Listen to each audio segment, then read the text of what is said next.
Good afternoon everyone, it's Girl Madel Vlog. A day in my life as a small content creator at age of 30. Kaya naman mapapasabi ka talaga na I for the go.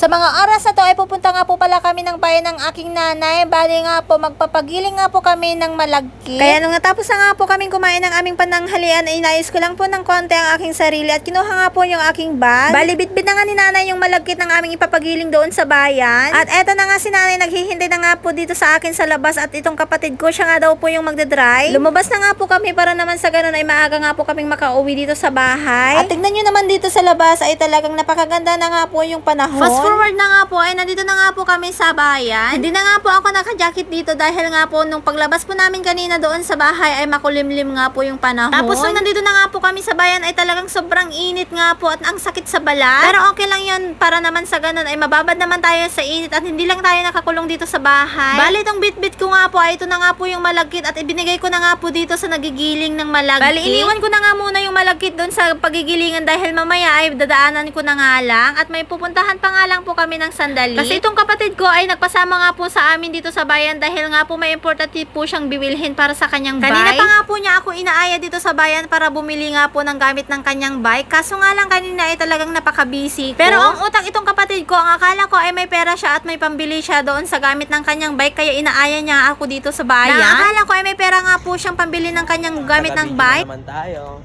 for today's video. At dahil nga ako yung pinagbayad niya doon sa binili niyang gamit niya doon sa bike niya, ay talagang pinag-video ko na nga po siya. Para naman sa ganun ay mabawi ko nga po yung 150 pesos na pinangbayad ko doon sa gamit ng kanyang bike. O diba, ang lakas niyang magyaya dito sa bayan, kaso nga lang ako rin lang naman yung bumili ng kanyang gamit doon sa bike niya. Pagbunso talaga ay talagang napakautang. Nabili na nga po namin yung gamit ng bike ng kapatid ko, ay dumiretso nga po kami dito sa mga bilihan ng mga prutas dahil nga po si Modra ay nagki-cravings nga po siya ng piras. Kanina nga ang gusto niya ay apple, kaso nga lang ang bilis niyang mag-iba ng isip. Nung nakita niya nga po yung peras, ayun na nga lang daw, kaso nga lang ang peras ay 35 pesos only per each. O diba, ang mahal ay for the go. Tapos itong orange naman, nung tinanong po namin kung magkano po ang isang peraso ay 35 din po. Sobrang na-shock talaga kami ni Mudra yung mga presyo ng mga prutas. Noon ang mga prutas nga lang ay mabibili mo nga lang ng isa ay 10 pesos. Ngayon ay hindi mo na siya mabibili ng 10 pesos. Ngayon ay 15 pesos, 20, 25, 30, 35 pesos. Ganun ang isang prutas. O diba, sobrang mahal na talaga ang mga bilihin dito sa Pilipinas. Ay, for the go. Bali, binalikan ko na nga rin po itong malagkit ng aming pinagiling dito kanina. Siyempre, hindi naman po mabubuo yung mga lulutuin namin doon sa bahay mamayang pagdating po namin. Kaya bumili na nga rin po ako ng 2 nyog. Ito lang naman po kami bumili ng coconut or nyog dito sa tapat ng Always. O diba, ay for the go. Pinabitbit ko na nga po dito sa kapatid ko yung 2 nyog na binili po namin. At ako naman ay binitbit ko na nga rin po yung pinagiling po namin na malagkit. At ito naman si Mudra ay hawak-hawak pa rin nga po niya yung kanyang piras. Sabi ko nga sa kanya, hawakan ko na nga. Pero ang sabi niya ay siya na nga daw po maghahawak. Kaya nung tumawid na nga po kami dito sa kalsada ay talagang hinawakan ko nga po si nanay. Hindi na po kasi tulad noon na napakabilis po niyang maglakad. Pera na po ngayon. Nung pauwi na po kami ay nakita ko nga po itong loto kaya naisipan ko nga po ulit magtaya ng loto at baka sakaling ako ay manalo. O diba? Ay for the go.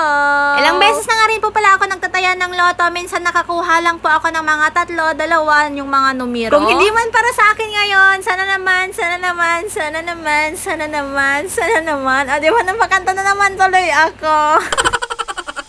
Sana nga pala rin na nga din po ako sa pagtataya ng loto at manalo na nga. Kung hindi man ngayon ibibigay ng Panginoon, sana soon. Ibibigay niya po yun sa akin. Basta tiyaga lang sa tataya at basta magtiwala ka lang sa Diyos. Dahil ang Diyos ay walang imposible. Minsan nga nang nagtaya ako ng loto ay nakakuha nga po ako ng 3 numero. Kaso nga lang baliktaya po ata yun. Nung ibinalik ko nga po doon ay hindi na po nila tinanggap dahil nga po 1 week nga po yung nakalipas bago nga po ako bumalik dito. Bumili na nga rin po ako ng 2 limang pirasong banana. Baka sakali dito nga po ako maswerte. Kaso nga lang ang malas talaga. Pero hindi po ako nawawala ng pag-asa sa pagtataya ng loto at baka sakaling ibigay na sa akin ng Panginoon. Eh, diba? Di mayaman na ako.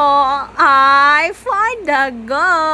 Uy, sana all mayaman. O siya, feeling mayaman na daw ako. O diba, feeling pa lang yun. Aba, feeling? Paano na lang talaga kung magkakatotoo na maging mayaman ako, edi marami ng may stroke, charot. Nakauwi na nga po kami dito sa bahay at tignan nyo naman yung mga anak ko. Sumalubong nga po siya sa akin. Nung pumasok nga po ako dito sa loob ay nakahiga pa rin yung tatay ko. Siguro pagod nga po talaga siya sa biyahe niya kaninang umaga. Namahinga na nga rin po ako ng konting minuto at ito naman si Mudra ay nahiga na nga po talaga siya at hinayaan ko na nga lang po dahil alam ko naman po pagod siya sa paglalakad kanina. Kaya naman si tatay ay pinabiyak ko na nga lang po sa kanya yung binili po naming coconut. Nag-start na nga po pala ako nagtimpla ng malagkit yung aming pinagiling kanina doon sa bayan. Dahil nga po gagawa po ako ng unday-unday or dila-dila. Pero itong nanay ko ay hindi nga po siya makatiis na hindi niya nga po ako tulungan. Kaya bumangon na nga po siya at tinulungan niya nga po ako magtimpla. Siya na rin po yung gumawa ng pabilog-bilog tapos pinahaba-haba niya po. Parang dila-dila na nga po yan. Alam niyo po ba yung dila po natin, di ba ganon? Kahaba.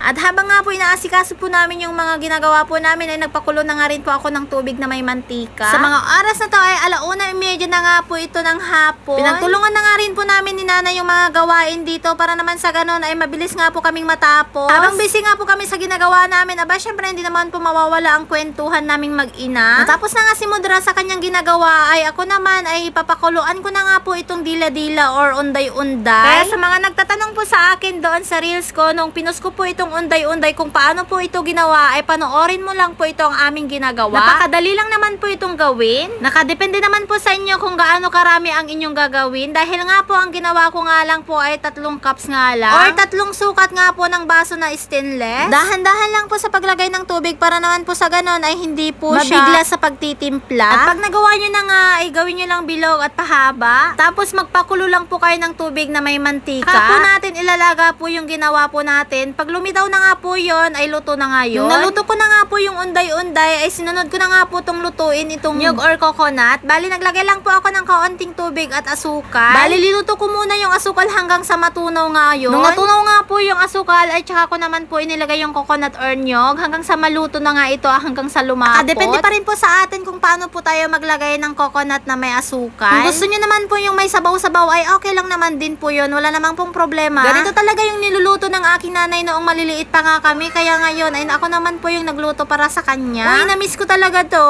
Ay, for the go.